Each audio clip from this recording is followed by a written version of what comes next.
صلی علی رسولہ الکریم اما بعد فاعوذ باللہ من الشیطان الرجیم بسم اللہ الرحمن الرحیم۔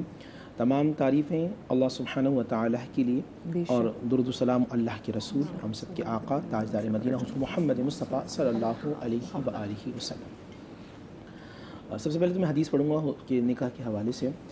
قال رسول اللہ صلی اللہ علیہ وسلم النکاح من سنتی فمن رغب عن سنتی فلیس منی، صدق اللہ العظیم وصدق رسول النبی الکریم۔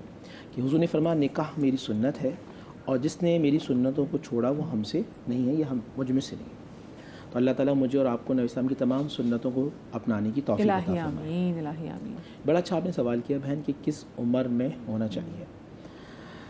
جیسے ہی بلوغت کے ظاہر ہوں اور ماں اپنی بیٹی کی اچھی تربیت کرے، ماں بیٹی کی تربیت کرے اور باپ بھی اس کو ذمہ داری اٹھانے کی تربیت کرے تو پھر وہاں شادی کر دینی چاہیے۔ میں یہاں مثال دوں گا، اس پوری کائنات میں سب بہترین جوڑا وہ جوڑا کہ جو نوری جوڑا ہے، وہ جوڑا کہ جس کے گھر میں فرشتوں کا نزول کثرت سے ہوتا ہے، وہ جوڑا کہ جب وہ ہاتھ اٹھائیں تو اللہ سبحانہ و تعالیٰ کی رحمت خاص متوجہ ہوتی ہے، وہ مولائے کائنات سیدنا علی کرم اللہ وجہ الکریم اور بی بی فاطمہ رضی اللہ تعالیٰ۔ میں یہاں مثال دوں گا، میں یہ بات نہیں کر رہا کہ نعوذ باللہ ان میں کوئی تکرار ہوتی تھی، کوئی معاملات ہوتے تھے۔ میں یہ بتانا چاہوں گا کہ تربیت کا معاملہ کیسا ہے کہ ایک مرتبہ کہ بی بی فاطمہ رضی اللہ تعالیٰ عنہ کے پاس اللہ کے نبی صلی اللہ علیہ وسلم آیا اور مولائے کائنات کے حوالے سے کچھ بات بتا رہے ہیں، صحیح؟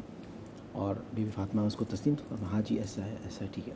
اور پیچھے مولائے کائنات سیدنا علی شیر خدا۔ تربیت سب سے اہم ضروری ہے۔ آپ اگر جس کی تربیت نہیں ہوئی وہ 15 سال کا ہو یا 25 سال کا ہو یا 50 سال کا یا 65 سال کا ہو، وہ اندر سے بالکل جاہل ہوگا۔ اور جس کی تربیت ہو جائے وہ 18 سال کے اندر بھی اس طرح تربیت کر سکتے ہیں کہ وہ زمانے کے بچوں کو امام بنا دیں۔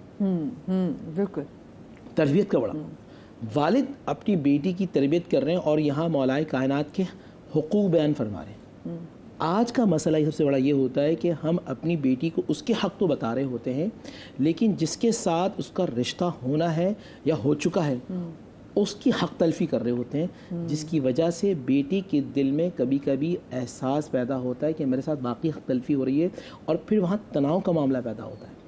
آقا کریم صلی اللہ علیہ وسلم مولائے کائنات کے حوالے سے گفتگو فرما رہے ہیں، ان کے حق بیان فرما رہے ہیں، اور پیچھے سے مولائے کائنات یعنی گھر میں اکیلے ہیں، والد اور بیٹی، اور مولائے کائنات گیٹ کے پیچھے سن رہے ہیں۔ تو حضور زیادہ فرماتے ہیں تو مولائے کائنات آتے ہیں، نبی اسلام کا ہاتھ چومتے کہتے ہیں یا رسول اللہ بس آپ نے فاطمہ کو سمجھا دیے، اب میں جانتا ہوں، اب فاطمہ کو چھوڑ دیجئے، اب میں جانتا ہوں کہ فاطمہ میری کس طرح خدمت کرتی ہے، کس طرح میری فرما برداری کرتی ہیں۔ تو یہ تربیت رسول ہے۔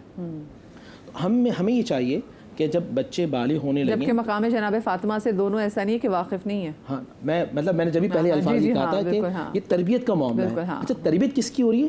پوری کائنات کی ہو رہی ہے۔ رسول وہاں جو گئے، جو یہ بات بتائی جا رہی ہے، راوی بیان کر رہا ہے، وہ اس لیے کر رہا ہے کہ ایک باپ کو اپنی بیٹی کی کس طرح تربیت کرنی ہے۔ بالغ ہونے لگیں لڑکا اور لڑکی۔ آپ نے انٹرو میں بہت اچھی بات کی بہن کہ ہم پوری دنیا کی اس کو تعلیم دے رہے ہوتے ہیں، مگر جب نکاح کا معاملہ ہوتا ہے 20 سال میں ہو، 18 سال میں ہو، 22 سال میں ہو، لڑکا 25 سال کا ہے، اس وقت ہم بالکل بھلا دیتے ہیں۔ بچے کی نہ کاؤنسلنگ ہوتی نہ بچی کی کاؤنسلنگ ہوتی، جس کی وجہ سے وہ رشتہ کبھی کبھی 1 مہینے کے بعد ہی جدا ہونے پر آ جاتا ہے۔ ویری انفارچونیٹلی بہت اچھا ہمارے ایک مسئلہ یہ ہوتا ہے قرآن و حدیث کے کیا احکامات ہیں۔ اب مثال کے طور پہ نبی علیہ الصلوۃ، ابھی میں نے آپ کے پچھلے ہی پروگرام کے اندر اونٹ والی کی حدیث سنائی تھی کہ اللہ کے نبی صلی اللہ علیہ وآلہ وسلم تشریف، اب میں دونوں کے حوالے سے بات کروں گا۔ مرد کو یہ تعلیم دی جا رہی ہے کہ خیرکم تم میں سے بہترین وہ ہے، تم میں سے بہترین وہ ہے۔ صحابہ نے پوچھا ایو یا رسول اللہ، کون بہترین ہے؟ فرمایا کہ جو اپنے گھر والوں کے لیے بہتر ہے۔ میں اپنے گھر والوں میں سب سے بہتر ہوں۔ یعنی کہ آدمی اللہ اس کے رسول کے نزدیک بہترین تب ہوتا ہے کہ جب وہ اپنے گھر والوں کے لیے بہتر ہو اور گھر والی کے لیے بہتر ہو۔ اب اونٹ والی جو حدیث میں بیان کر رہا تھا اس کا سیاق کیا ہے؟ نبی اسلام گئے، تشریف لائے، میں اچھی مرتبہ بتا چکا ہوں کہ وہ اونٹ دوڑتا ہوا ہے جو بالکل جنون کی حالت میں، نبی اسلام کو سجدہ فرمایا۔